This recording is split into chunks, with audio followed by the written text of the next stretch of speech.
In this video, I'm gonna teach you how to fix the Hunter Call of the Wild not launching on Steam. It's a very easy process, so make sure to follow along. In this video, I'm gonna give you easy to follow instructions on how to fix any issues attributed to Hunter Call of the Wild not launching. So maybe you are playing on Steam or even Epic Games. When you choose the option to play, either nothing happens, the game opens up and crashes, or you are getting a black screen.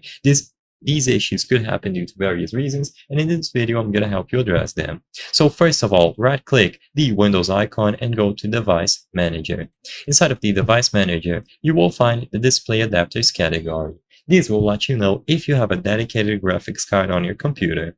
So first, if you already know the graphics card model that you have, then you can just go update the drivers. But if you see something like Intel Integrated Graphics, what I would recommend is to right-click it and then update driver. Just let this process finish and see if it works after it is done.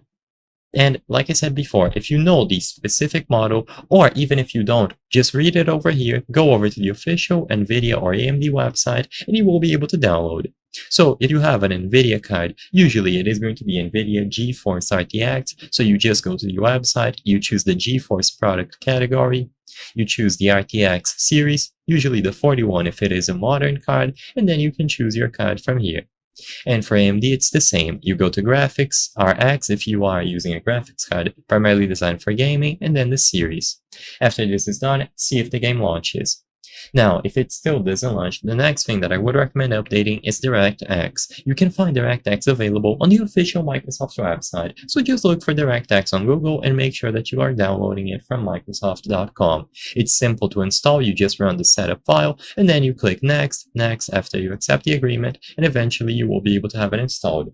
I'm not going to finish it in this video because I already have DirectX good to go. After you update all of your drivers, see if the game launches. I hope I was able to help you on how to fix Hunter Call of the Wild not launching on Steam. If this video helped you, please be sure to leave a like and subscribe for more very easy tips. Thank you for watching.